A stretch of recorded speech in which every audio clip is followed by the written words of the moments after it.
স্বাগতম applied agro চ্যানেলে। আজকে আমরা কথা বলবো পিক ওয়াক্স স্কেল নিয়ে। এর বৈজ্ঞানিক নাম সেরোপ্লাটেস রাস্কি।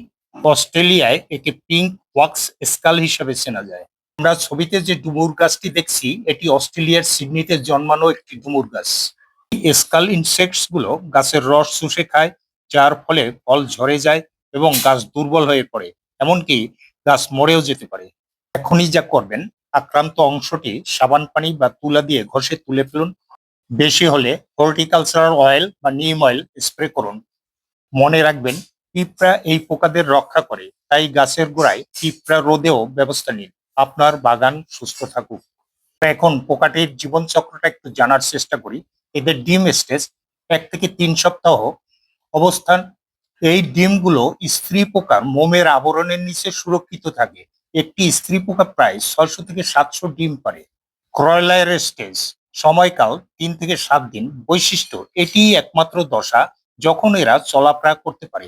বাতাস বা পাখির মাধ্যমে এরা এক গাছ থেকে অন্য গাছে ছড়িয়ে পড়ে।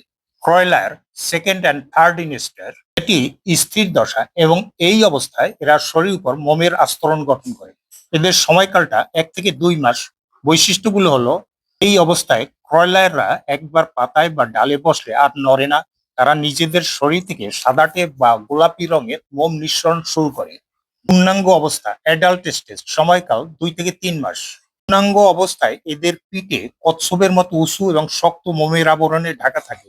এই অবস্থায় এরা পুনরায় ডিম পাড়ার প্রস্তুতি নেয়। অস্ট্রেলিয়ায় এদের বংশবৃদ্ধি সাধারণত বসন্তকালে সেপ্টেম্বর অক্টোবর এবং অনেক সময় গ্রীষ্মের শেষে ফেব্রুয়ারি মার্চে বেশি দেখা যায়।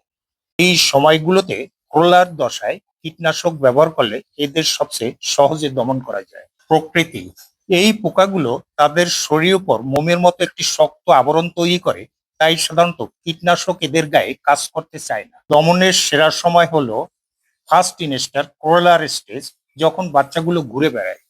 তখন সাধারণ নিম তেল বা সাবানের জল খুব ভালো কাজ করে। অ্যাপ্লাইড অ্যাগ্রো চ্যানেলটিতে গাছের বিভিন্ন সমস্যা এবং তার ট্রিটমেন্ট নিয়ে আমরা কথা বলছি। সাবস্ক্রাইব করে নেবেন। ধন্যবাদ।